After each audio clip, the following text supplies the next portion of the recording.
परिषद सदस्य संजय कुमार राम जी हैं और उनसे हम जानेंगे जो आखिर जो अशोक यादव है एक बार फिर से जो है यहाँ से सांसद बनने जा रहे हैं, इसका कारण क्या है? सबसे पहले परिचय। मेरा नाम संजय राम हुआ, हम कंटिन्यू जिला परिषद मधुबनी हैं और भाजपा के कार्यकर्ता हैं। रही बात भाई अशोक कुमार यादव, तो मैं सिर्फ अशोक कुमार यादव जी का ही मधुबनी से बात नहीं करूंगा। पूरे मिथिलांचल में एनडीए हो गया है और एनडीए पर भरोसा जताकर पूरे मिथिलांचल के आम आयामों ने भरोसा जताया है और मिथिलांचल के लोगों ने भारत सरकार नरेंद्र मोदी के नेतृत्व में बने, इसमें अग्रणी भूमिका अगले बार भी 2019 में भी निभाया था और 2024 में भी निभाया है, जो आपके सामने प्रत्यक्ष रिजल्ट आप देख रहे हैं। नरेंद्र भाई मोदी और बिहार के माननीय मुख्यमंत्री श्री नीतीश कुमार जी के ऊपर भरोसा जताकर पूरे मिथिलांचल, चाहे मधुबनी लोकसभा हो, झंझारपुर हो, उजियारपुर हो, दरभंगा हो, सुपौल हो, एवं प्रकार से पूरे मिथिलांचल एनडीए में हो गया है और मुझे पूर्ण विश्वास है कि हम भारतीय जनता पार्टी नहीं, एनडीए पुनः एक बार आज के दिन हम लोग फुल मेजॉरिटी 272 को पार करके लगभग 300 से एबव वोट हम लोग लोकसभा चुनाव जीतने जा रहे हैं और तीसरी बार नरेंद्र भाई मोदी इस देश का नेतृत्व करेंगे। एक बार फिर से नरेंद्र भाई मोदी इस देश के प्रधानमंत्री बनेंगे। विपक्षियों के द्वारा बड़ी बड़ी प्रलोभन लोगों को दिया गया, मतदाताओं को दिग्भ्रमित करने का काम किया गया। भाई नरेंद्र मोदी ऐसे यशस्वी प्रधानमंत्री को कई बार विपक्षों के द्वारा गाली दिया गया, लेकिन तेजस्वी यादव जो है लगभग 200 से ज़्यादा रैलियां किया और प्रधानमंत्री पर बार बार हमला बोले, जो ये झूठ वादा करते हैं और भूल जाते हैं और जनता के लिए कुछ नहीं करते, मगर उसका जो है जो एक भी जो ये तेजस्वी यादव है उनका ये नहीं चला। क्या कहना चाहेंगे? आप माननीय तेजस्वी जी से पूछ लीजिए जाके, लेकिन मैं तो ये कहना चाहूँगा भाई नरेंद्र मोदी के लिए, चंदन विष व्यापत नहीं लपटत रहत भुजंग। आपको शायद यह सारांश आप पता है, हमारे देश के यशस्वी प्रधानमंत्री चंदन रूपी हैं, उनके ऊपर लाखों विष काहे नहीं लपट लिया, लाख बार गाड़ी दे दे उनके ऊपर कोई प्रभाव पड़ने वाला नहीं। जो चंदन के रूप में, चंदन के बट वृक्ष के रूप में जो धरती पर पैदा लेके पूरे भारत को आज सिंचाई कर रहा है, जो आज ठंड और सुखमय जीवन हमारे भारतीयों को दे रहा है, चाहे किसी भी जात किसी धर्म का लोग क्यों नहीं हो, हिंदू मुस्लिम सिख ईसाई, किसी से न भेदभाव हमारे नरेंद्र भाई मोदी करते हैं। इसका ज्वलंत उदाहरण है कि तीसरी बार हैट्रिक के रूप में नरेंद्र भाई मोदी पुनः एक बार देश के प्रधानमंत्री बनने जा रहे हैं।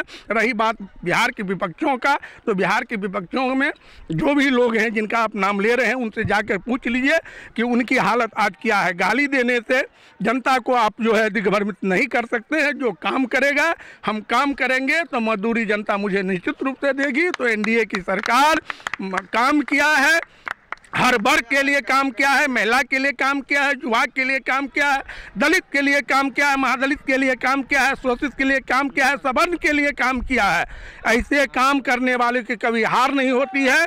रही बिहार में विपक्षियों के द्वारा लगातार यह कह रहा था कि आरक्षण खतरे में है।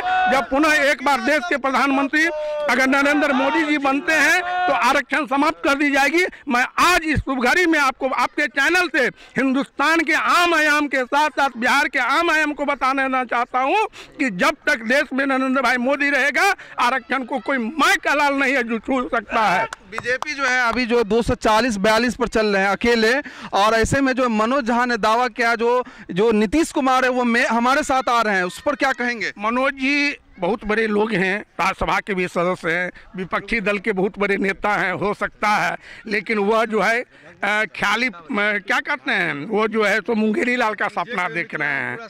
मुंगेरी लाल का सपना देख रहे हैं मनोज झा जी। मैं मनोज झा जी से कहना चाहूँगा कि बहुत बड़े विद्वान हैं, मैं उनको अदब करता हूँ, हमारे विपक्षी दल के नेता हैं, लेकिन कदावर नेता हैं, लेकिन ऐसे बयानबाजी से अभी भी बाज आनी चाहिए उनको। अनर्गल बयानबाजी नहीं करे। जनता सारी दुनिया इस चीज़ को देख रहा है कि कोई झूठ बोल रहा है, कौन सत्य बोल रहा है, कौन क्या कह रहा है, इसलिए चिंता करने की बात नहीं है। तो ये हमारे साथ थे जिला परिषद सदस्य जो है संजय कुमार राम, और इनका कहना है जो प्रधानमंत्री तीसरी बार यानी जीत की हैट्रिक लगा रहे हैं और फिर से जो है यहाँ प्रधानमंत्री बनने जा रहे हैं। और जो विपक्ष के द्वारा जो ये आरोप लगाया जाता था जो मुस्लिम जो है उस पर जो अत्याचार होता है, ये सब नहीं चला। कोई भी जो है जो मैजिक है उनके द्वारा नहीं चला। बाकी स्थापित हो गए। मतलब डॉक्टर अशोक कुमार यादव पुनः मधुबनी में स्थापित हुए हैं, ये बात सही है, लेकिन आपके मुस्कुराहट का राज क्या है?